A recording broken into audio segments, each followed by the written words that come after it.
Alhamdulillahilladzi arsala rasulahu bil huda wa dinil haq liyudhhirahu lidini kulli wa kafa billahi shahidan. Asyhadu an la ilaha illallah wa asyhadu anna Muhammadan abduhu wa rasuluh. Rabbi shrah li sadri wa yassir li amri wahlul 'uqdatam min lisani yafqahu qawli, amma ba'du. Alhamdulillah pada sore hari ini kita bisa mengadakan kajian atau tausiah. Saya mengambil tema induk dari kejahatan atau ummahatul khaba'its. Agama Islam itu adalah agama fitrah yang merupakan sesuai dengan yang Allah sampaikan pada surat Ar-Rum ayat 30, maka hadapkanlah agama Islam sesuai fitrah Allah, karena disebabkan Dia telah menciptakan manusia menurut fitrahnya. Tidak ada perubahan pada ciptaan Allah, itulah agama yang lurus, tetapi kebanyakan manusia itu tidak mengetahuinya. Agama Islam mengatur manusia berjalan pada perintah dan hukum Allah. Hal-hal yang dilarang oleh Islam yang merupakan induk dari segala kejahatan atau ummahatul khaba'its antara lain. Yang pertama adalah tentang minuman keras atau khamr. Mengapa khamr itu dilarang oleh Islam? Karena akan memberikan efek yang tidak baik terhadap peminumnya. Umpamanya gangguan kesadaran dan akal. Ini yang sering menimbulkan orang itu menjadi tidak sadar diri, bisa melakukan hal-hal yang di luar kendali kita. Kemudian gangguan psikologis, kehilangan kehendak dan kemampuan kontrol diri atau mudah marah atau mematikan perasaan dan hati. Makanya tidak heran orang yang mabuk akibat minuman keras ini bisa melakukan hal-hal di luar kendali kita. Kemudian yang selanjutnya, gangguan kesehatan ini sangat jelas. Karena gagal fungsi lever, kerusakan saraf, tidak nafsu makan, dan kekebalan tubuh ini akan menjadi menurun atau sistem imunnya menjadi rendah. Ini yang disebut menzalimi diri sendiri. Penyebab kecelakaan pada pengendara kendaraan bermotor, misalnya pengendara mobil dan pengendara motor, ini akibat pengaruh dari minuman keras ini seorang bisa merugikan diri sendiri, bisa cacat fisik, bahkan mungkin kematian, dan akan merugikan orang lain atau pengguna jalan yang lain. Kemudian yang kedua, menggunakan atau memakai narkoba. Ini juga pengaruhnya narkoba sama seperti pengaruhnya khamr. Bahkan narkoba ini lebih berbahaya karena mengakibatkan ketergantungan dan efek yang lebih kuat dalam merusak saraf. Khamr dan narkoba adalah pangkal dari kriminalitas. Karena orang yang memakai narkoba ataupun meminum khamr ini biasanya sering membuat onar atau berbuat kriminal. Nah, akibat yang lebih berat adalah datangnya azab dari Allah Subhanahu wa taala.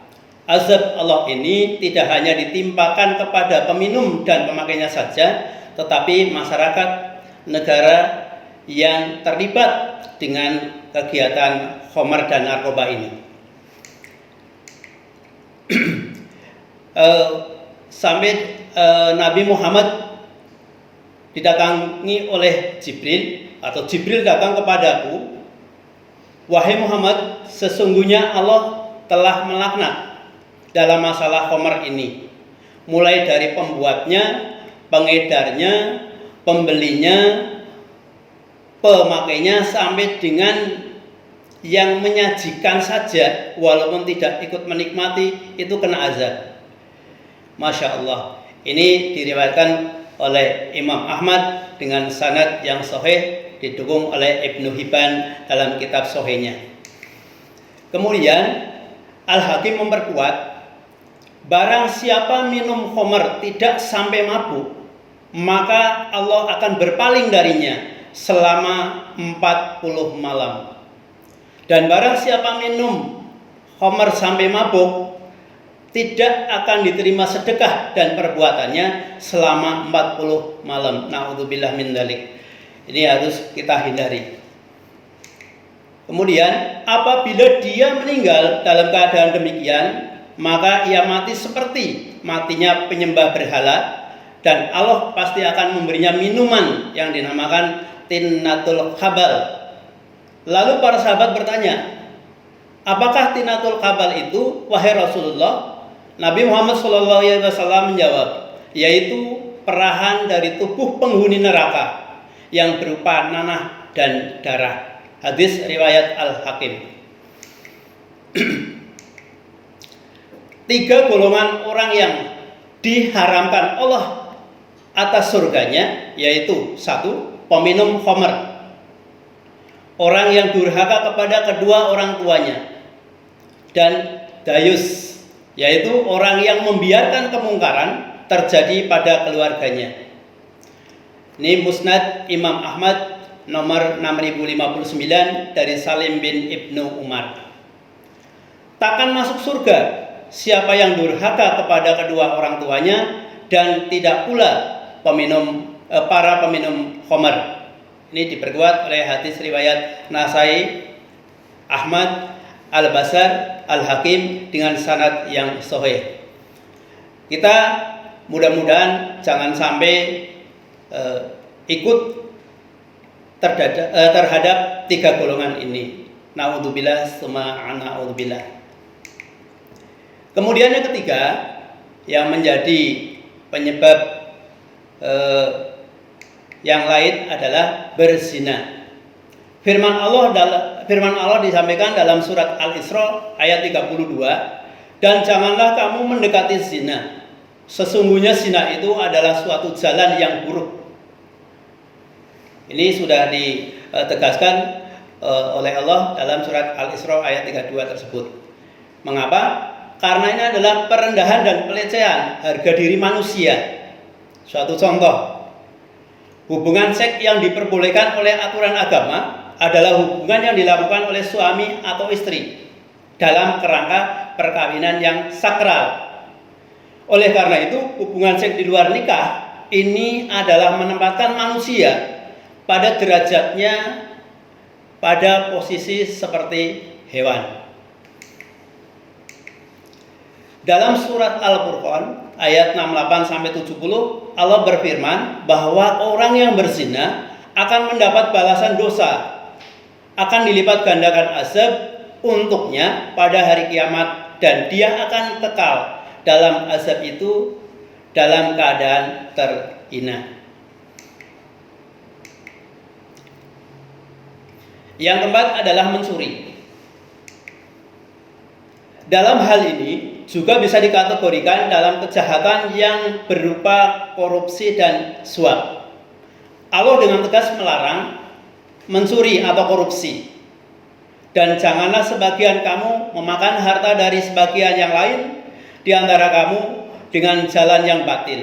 Dan janganlah kamu membawa urusan harta itu kepada hakim supaya kamu dapat memakan sebagian daripada hartanya orang tersebut dengan jalan berbuat dosa, padahal kamu itu mengetahui.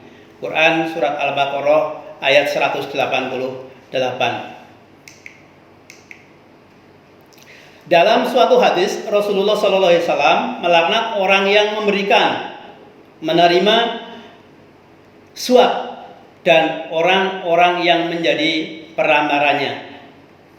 Oleh karena itu, akibat dari hal tersebut maka akan hilanglah rasa solidaritas dan kepekaan sosial, penindasan terhadap orang atau rakyat yang uangnya dikorup, hilangnya batasan-batasan perampasan hak-hak masyarakat yang kuat memakan yang lemah, dan hak negara berpindah ke golongan orang tertentu, hak orang-orang berpindah kepada orang lain dengan cara yang tidak legal. Yang kelima, makanan yang haram, riba dan subhat. Makan dalam Quran surat An-Nahl ayat 114 Allah berfirman, maka makanlah yang halal lagi baik dari rezeki yang telah diberikan Allah kepada kamu, dan syukurilah nikmat Allah jika kamu hanya kepadanya saja menyembah. Makanan adalah sumber penghidupan manusia, maka akan menjadi darah yang akan disirkulasikan ke seluruh bagian tubuh kita. Kalau makanan tersebut haram, baik dari substansinya, semisal daging babi, darah, hewan yang tidak disembelih secara Islam, maupun dari cara mendapatkannya atau dibeli dari uang yang tidak halal, misalnya dari hasil mencuri, korupsi, merampok, kolusi, riba, dan rentenir, maka darah tersebut akan mengotori jiwa dari si pemilik tubuh tersebut. Oleh karena itu, Allah tidak akan mengabulkan doa, karena Allah baru bisa menerima doa dan mengabulkan amal soleh hambanya yang suci, karena Allah Maha Suci.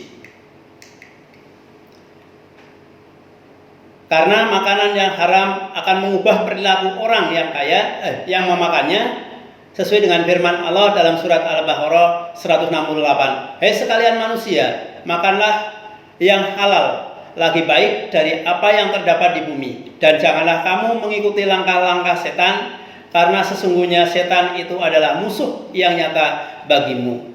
Surat Al-Baqarah 168. Demikian tausiah kali ini mengenai 5 hal yang dapat memicu kejahatan dan berpengaruh berat terhadap diri kita.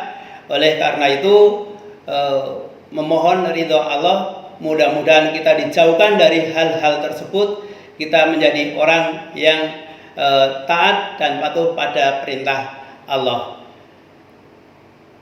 Demikian, bila ada kekurangannya mohon maaf.